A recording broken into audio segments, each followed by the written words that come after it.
Good morning, good morning, good morning. It's me again. I'm glad you guys are here with me. I welcome you to day two of our new series, The Natural Flow of this little thing we call life with a twist in law of attraction. And so, thank you for being here. My name is Adelina, and I'm really excited to continue with the ideas that are given to me. And I feel like it's really moving right along. I've gotten a lot of feedback from yesterday's video, and it's really inspiring to me. It's really moving, and I appreciate every single one of you who tuned in, watched the video, and sent in your feedback. I send you guys all love and light, and again, I welcome you guys back to today's session or learning session. Anyways, good morning. It's kind of early. Salud. Look at my pretty little new mug. Isn't it lovely? It's from Culiacan.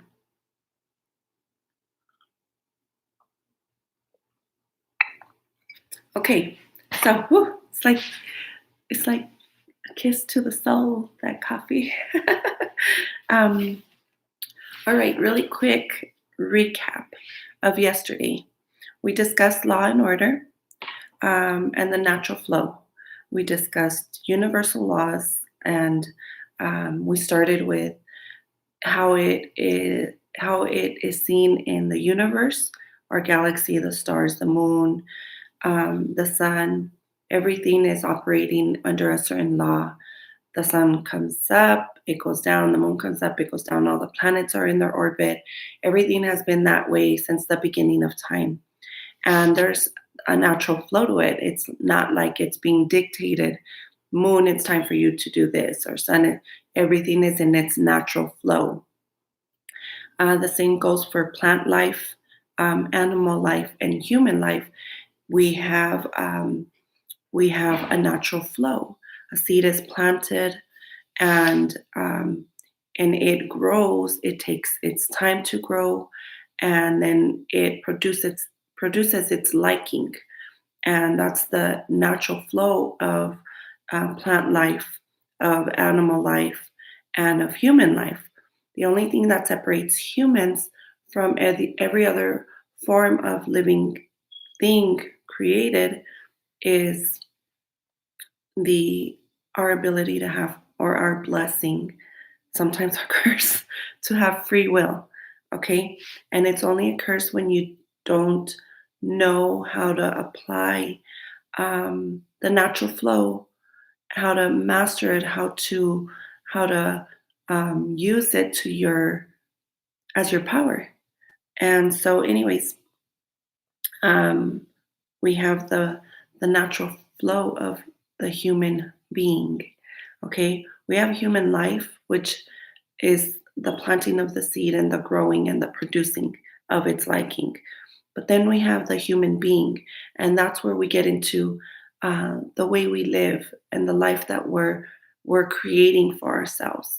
A lot of times we go around blaming this or that or this person and this situation and where I come from, and the fact that I was born this way, I was born into a poor family, I was born into this, and that's why things are the way they are. Well, I'm here to tell you today that, guess what?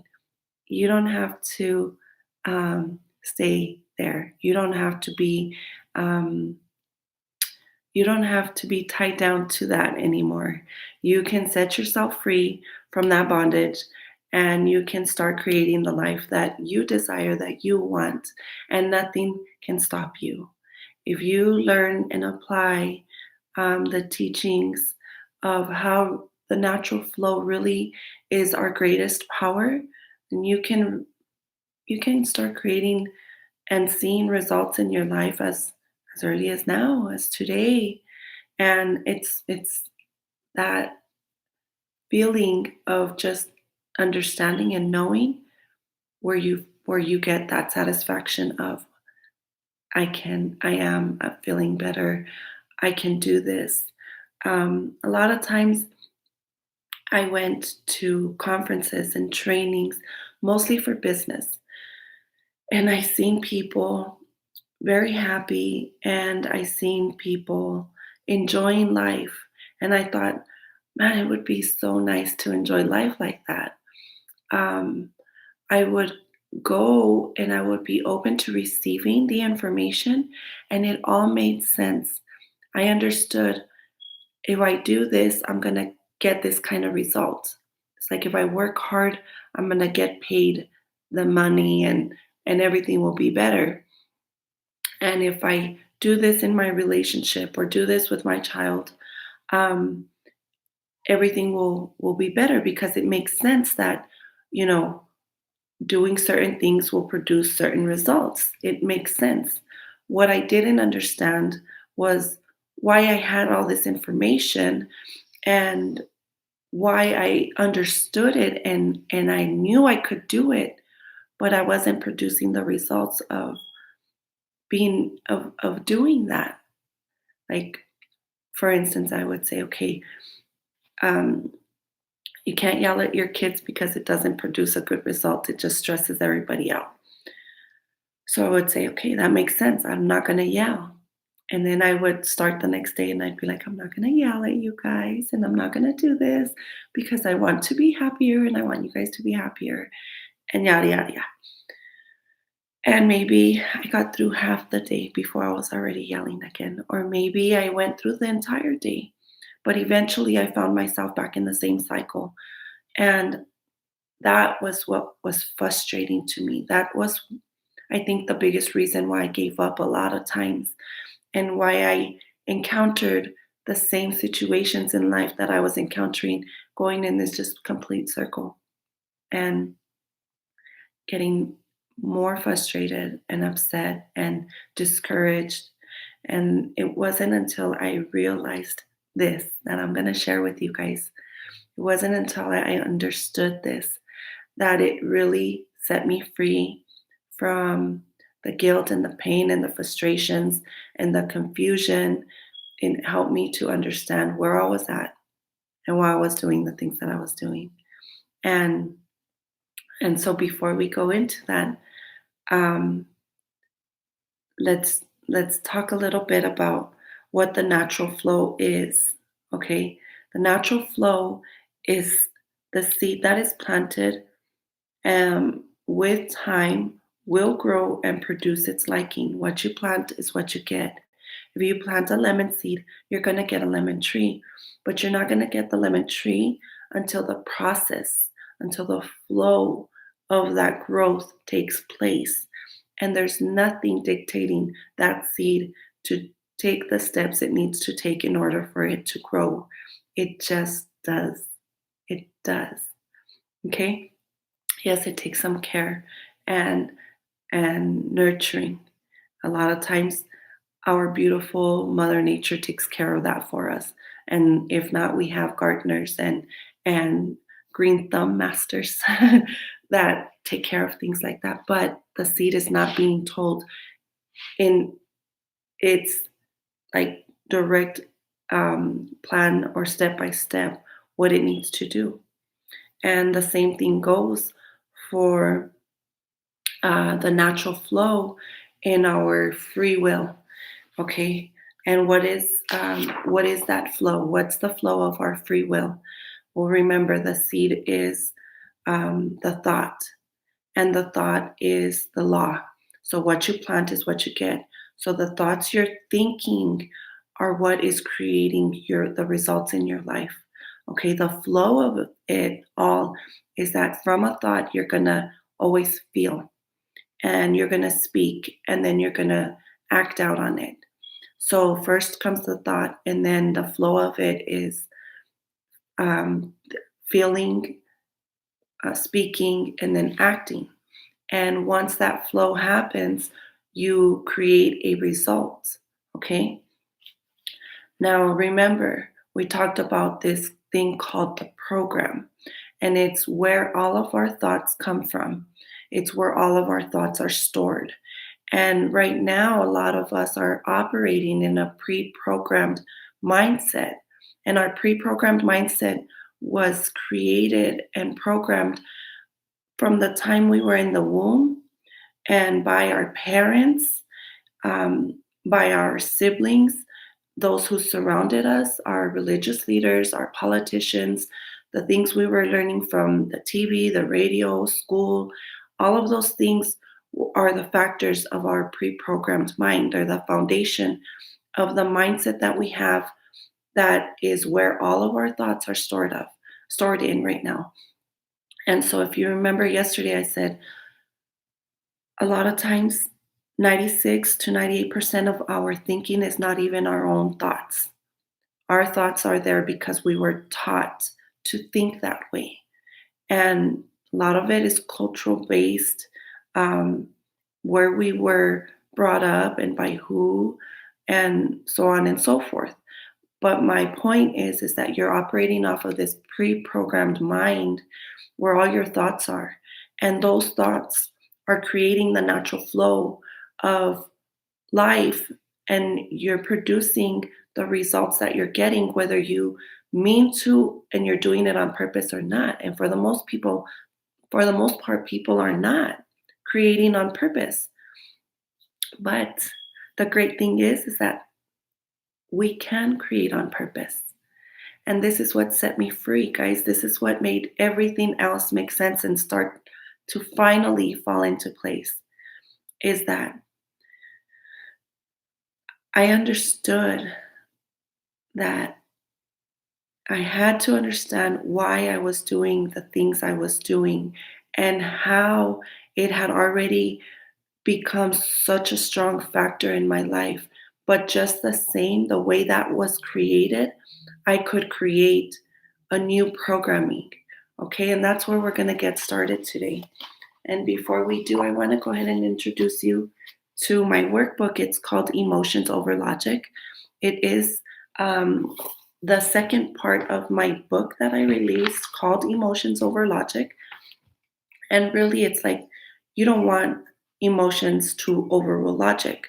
But the truth of it is that emotions do overrule logic. How many times do we know what to do, how to do it? But because we're so emotional, no matter how hard we try, we find ourselves still stuck in things that we don't want to be stuck in.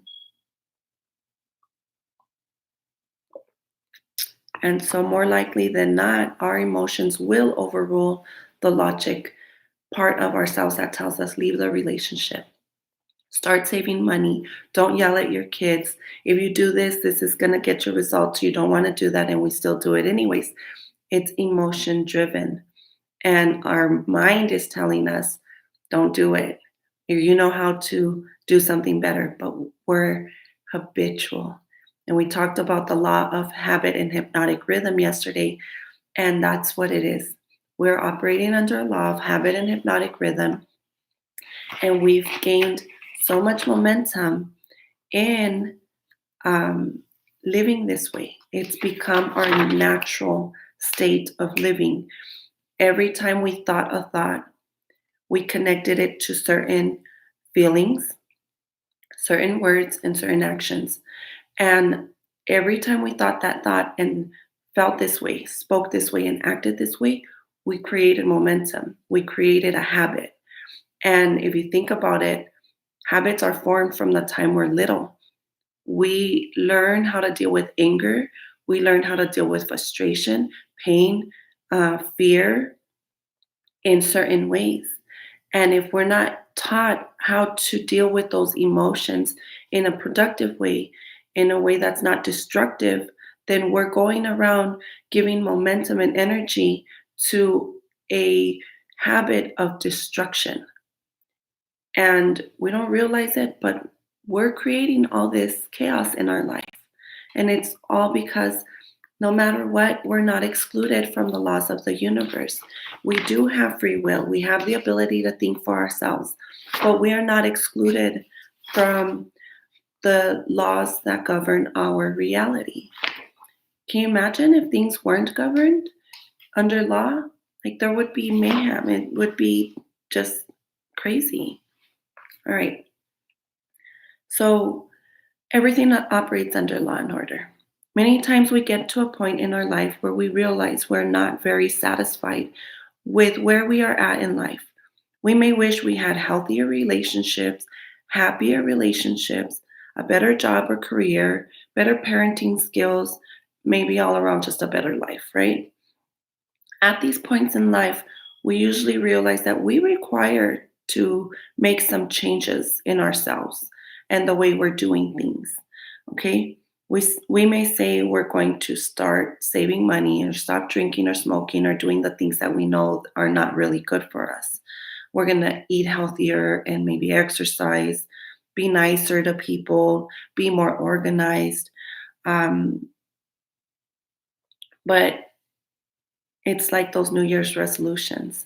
You know the changes you want to make, and you feel very strongly about them and you really kind of believe in yourself that you can do it. But we start off strong and then it withers away. We're motivated and eager at the beginning, but then because we don't see a results play out as soon as we'd like, we find ourselves having rerouted and no longer working towards our goals. Ain't that the truth, huh? Why do we do that? Why do we set goals to change knowing it's for our own good and not follow through? Why do we say we're going to break these bad habits and these cycles and we find ourselves stuck? Well, in my book, you discover why and how to free yourself from those cycles of self destruction. Okay. I believe that everyone who learns these concepts, implements them, and does not give up, okay, you got to hold strong. There's going to be times where you want to give up.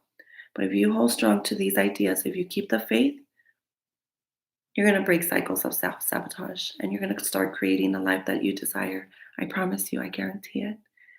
We talked about the law of compensation, the law of habit and hypnotic rhythm, the law of income, and how it all is governed by the law of attraction. Um, we talked about the recipe for your results and how our thoughts are in our pre-programmed, right now, pre-programmed mind. That thoughts are the seed, the flow is the feeling, the words and the actions, and then we get the result. So if you think about it, the thought and the result are the law, and the feelings, words, and actions are the flow. Okay. Now, here we go. Let's get started. First things first, understanding where we are, why we are here, and why we do the things we do. Our pre programmed mind is the state of mind that we operate in before we learn to think for ourselves. From this moment on, you got to take responsibility for your thinking, okay? You can take this time to ponder and reflect back on why it is the things you do and blame everybody and everything. But from this moment forward, you can't blame nobody but yourself. Deal? Deal. Okay. Our mind consists of a file cabinet of learned thoughts and behaviors. In it is everything we have ever learned since birth. There are three main factors that make up our pre-programmed or our programming. And those are verbal programming. What did we hear growing up? Okay, normally these are attributed to the family or close relationships while growing up. Verbal programming consists of conversations, debates, arguments, praise, religious contact, and any other influential agents during one's formative years. And when I say formative years, guys, we're always learning. we're always we're always becoming, we're always growing. And so you're going to learn how important it is for you to surround yourself with like-minded people and the people um, you want to mirror in life. Okay. So what did you hear growing up? How did you hear people dealing with angers and frustrations and struggles? Okay. What were the things they were saying? And okay, so what were the things they were saying? Modeling. It's what did you see? Okay. When you find characteristics of a particular behavior and you wish to possess them as your own, um, this is what we do when we see people acting out and responding to an emotional feeling. We learn that behavior and we adopt it as our own. Okay. These behavior sets govern our actions and attributes that we emulate. Okay. Um, so, what we saw growing up, how people dealt with their emotional stresses, again, angers, frustrations, love, you know, I'm going to go into that little love word right now and what I saw growing up and how it really impacted me. But the other factor is specific incidents, things that we went through. So we saw them, we heard them, and we went through it. We felt it deep within ourselves. So if you can imagine a kid that is watching his parents have an argument, and before you know it, they start yelling at each other and they start using words that are belittling and hurtful. And this child starts to feel, he starts experiencing something. He's like scared. And what he's seeing and hearing, he's learning to mirror. We have been programmed, we are being programmed at that little age to learn that when you're angry and that when you're not getting what you want, this is how you act. And we normalize it, we accept it as okay. When I first learned that, even right now, it gets me because I have kids and I went through a lot in my relationships, and they went through everything with me. And when I realized this, and I realized that I was upset with them when they were dealing with their negative emotions in a way that I didn't want them to, and I realized that's just the way they learned from me and from the people I was with how to deal with it. I was so hurt. I felt like the worst mother in the world. And it's crazy because when you realize what you don't want, you also realize what you do want. And at that moment, I said, I'm going to take responsibility for the way I am programming my children's minds and their ways, because that's the seed that is planted and that will manifest.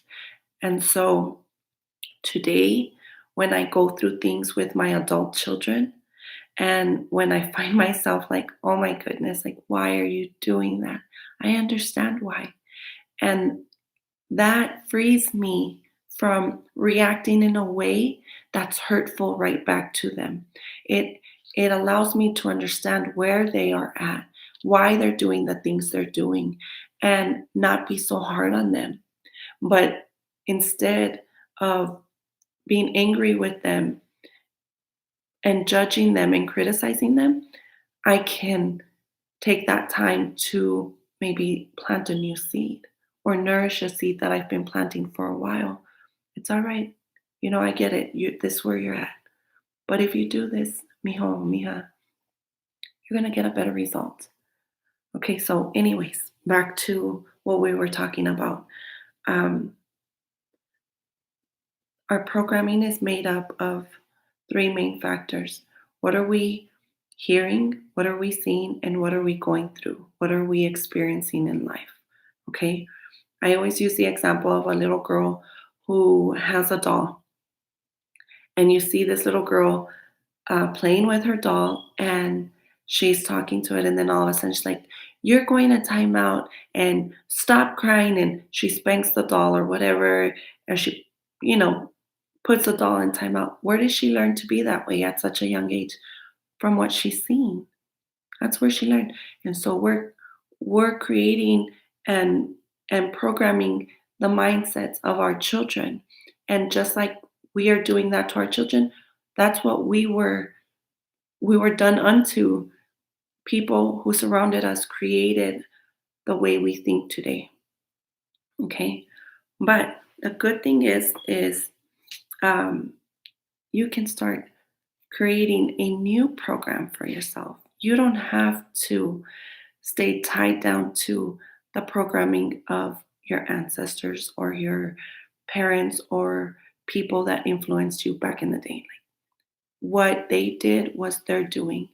You can, at this point, say, you know what, that's the way you lived, and that's the way you dealt with anger, and that's the way were, and what you accepted.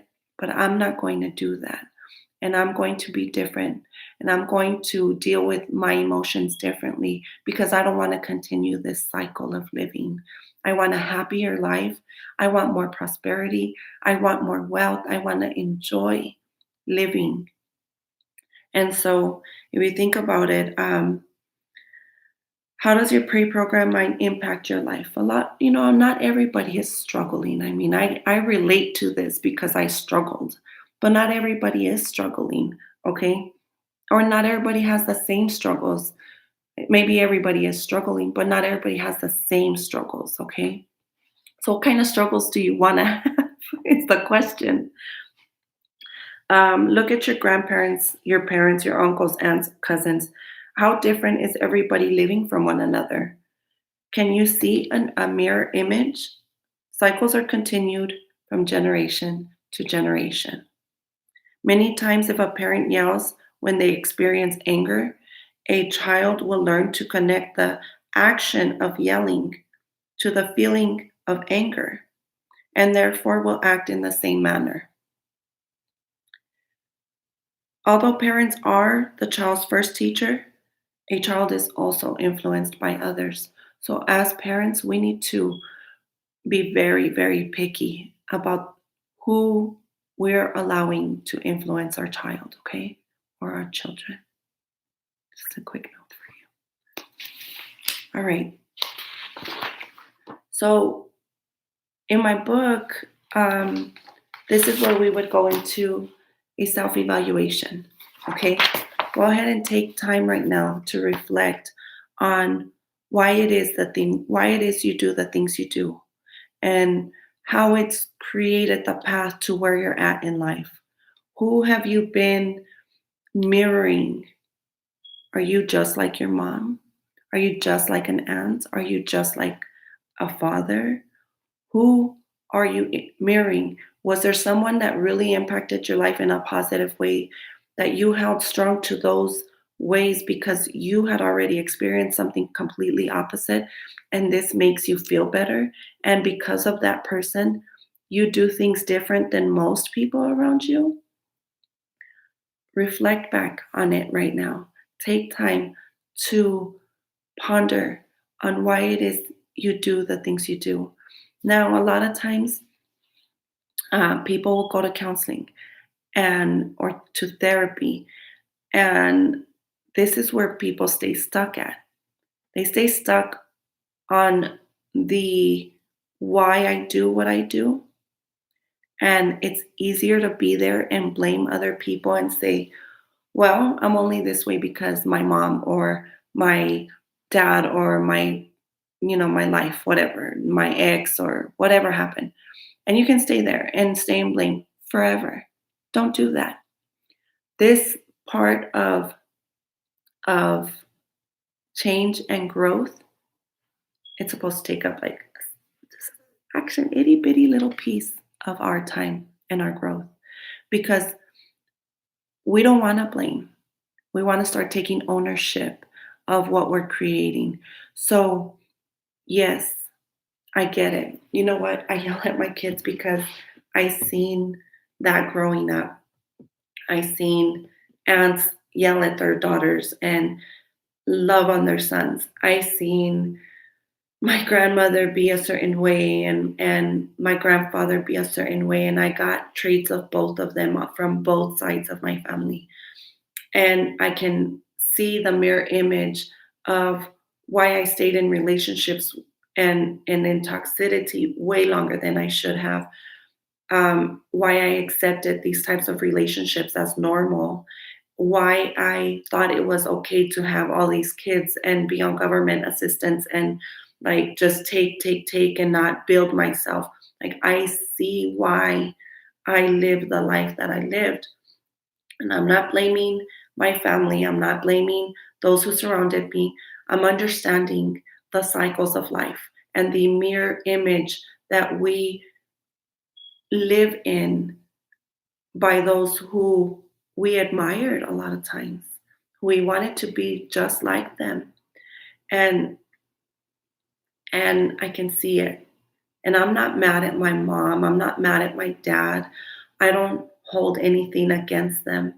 I just understand why it is I do the things that I do and how things have played out like this from generation to generation.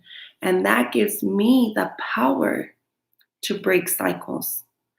The same laws and orders that applied in us continuing cycles is the same law that empowers us to break cycles and create a new life for ourselves. And so go ahead, take a moment to reflect, and then that's it. You close the door and you move on. You start owning your shit and you take responsibility for programming a new mindset, learning to think for yourself, and taking disciplining yourself to stay away from the people you need to stay away from and start surrounding yourself, listening to, um, watching, and learning from those who you want to mirror. It's as easy as that. Well, it sounds easy, but it takes time. So